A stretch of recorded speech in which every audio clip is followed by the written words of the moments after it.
Сәлем достар, қалдарыңыз қалай? Бүгін жаңа жылдық кешке дайындауға кеңес беретін топ 4 салаттың түрімен бөлісетін боламын. Видеоны соңына дейін қарап, тіркеліп лайк басуды ұмытпаңыздар.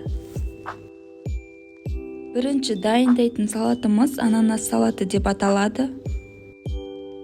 Бізге ол үшін ананас, суға піскен тауық еті, ірімшік және суға піскен жұмыртқа қажет болады. Алдымен тауық етін, ананас және жұмыртқаны ұсақтап турап аламыз.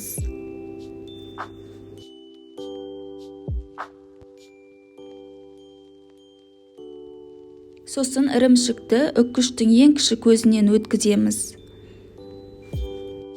Бәрін дайындап алғаннан соң өзімізге ыңғайлы ыдысты алып, бірінші тауық етін ананастың формасына ұқсас етіп салып, бірыңғай тегістеп аламыз. Дәміне қарай тұз, бұрыш қосып, майонез жағып шығамыз.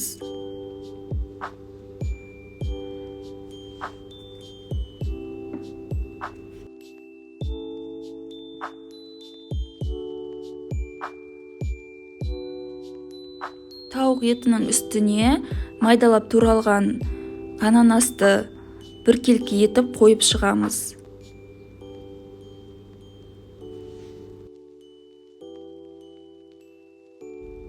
Үстінен майонез жағып шығамыз. Үшінші жұмыртқаны салып, тегістеп үстіне майонез жағамыз.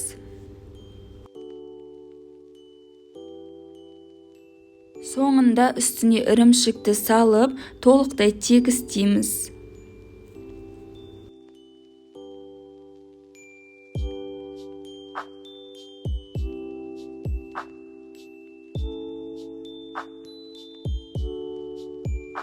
Майонезді видеодағыдай тор көз етіп жағып шығамыз.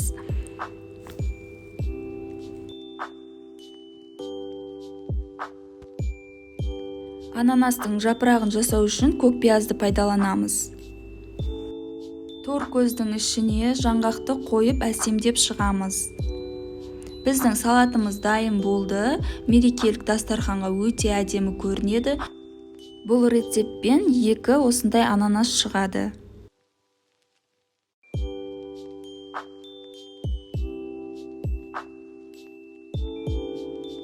Екінші жасайтын салатымыз аяз ата қалпағы деп аталады. Бізге суға піскен жұмыртқа, картошка, тауық еті, ірімшік, жұмыртқаның ағы және анар дәндері сәндеу үшін қажет болады. Өзімізге ыңғайлы ыдысымызға үккіштен өткізілген жұмыртқа, ірімшік, ұсақтап туралған тауық етін, үккіштен өткізілген картопты салып, үстінен майонез, дәміне қарай тұз, бұрыш қосып, жақсылап араластырамыз.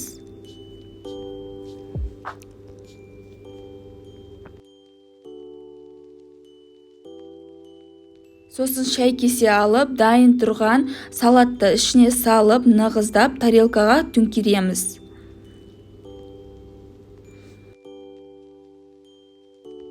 Үстіне анар дәндерін жабыстырып шығамыз.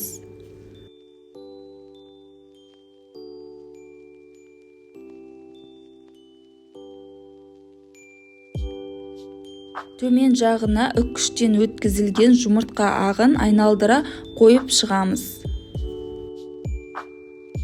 Төбесіне жұмыртқаның сарысын немесе ағын домалақтап қоямыз. Аяз ата қалпағы дайын болды. Үшінші салат шырша ойыншықтары деп аталады. Ол үшін бізге суға піскен жұмыртқа, қызылша, картошка және кішкентай пияз, шпрот қажет болады.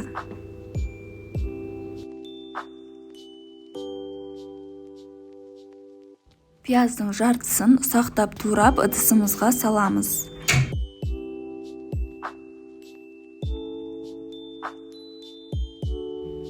Үстіне бір жұмыртқа және картошканы үккіштен өткізіп қосамыз.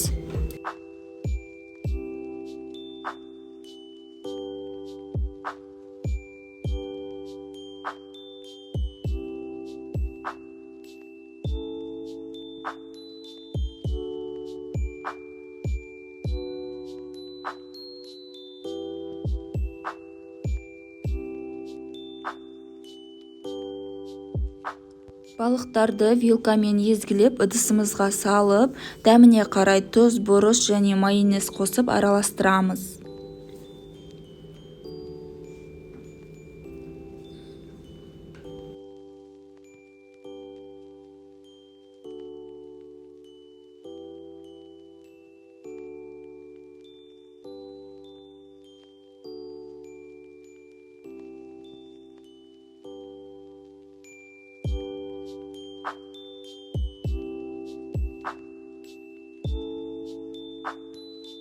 Бөлек ыдыста қызылшаны үккіштен өткізіп, үстіне жұмыртқа, тұз, майонез қосып араластырып дайындап қоямыз.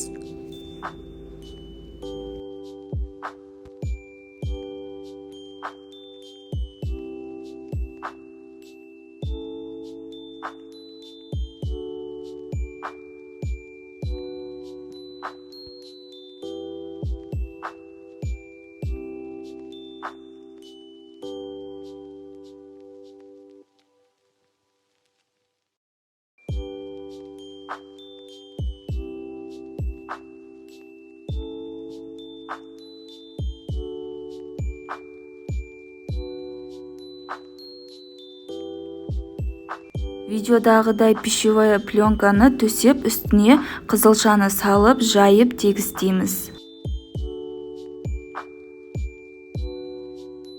Дайын тұрған салатты алып, қолымызбен домалақ жасап, қызылшаның үстіне қойып, пищевая пленканың жан-жағынан ұстап, бір-біріне біріктіріп, домалақ форма жасаймыз.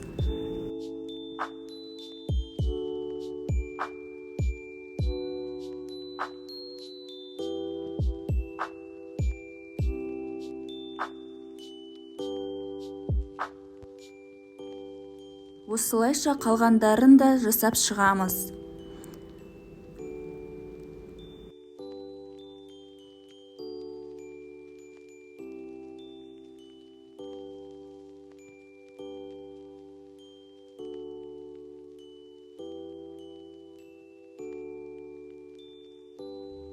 Шариктерімізді сәндеуге зәйтүн және көкпиязды қолданамыз.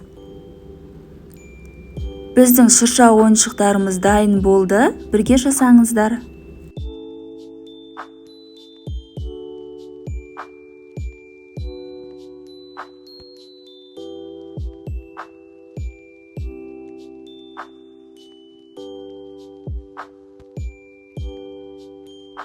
Мандарин салатын дайындаймыз.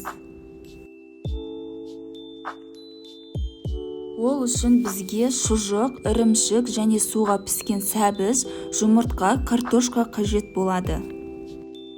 Ыдысымызға үккіштің ең ұсақ көзінен өткізілген шұжық, ірімшік, жұмыртқа, картопты салып, дәміне қарай тұз, бұрыш, майонез қосып араластырамыз.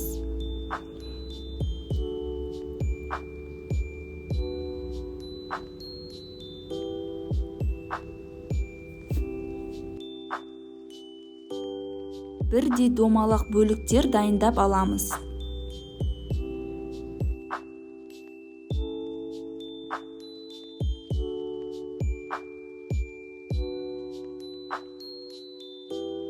Сосын үккіштен өткізілген сәбізді пищевая пленканың үстіне жайып,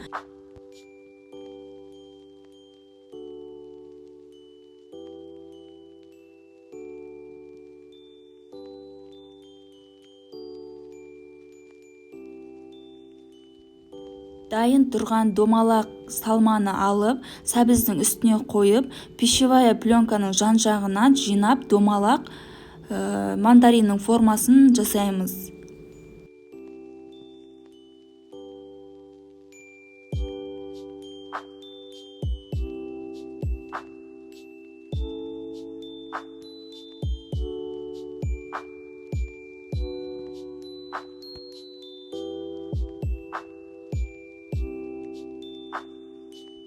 Қалғандарын да дәл осылай жасап шығамыз.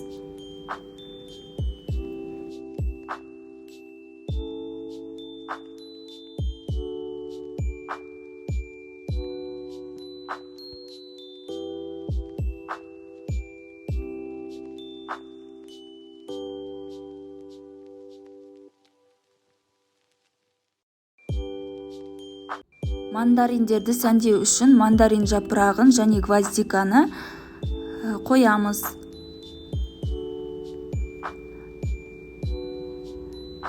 Біздің мандариндеріміз дайын болды.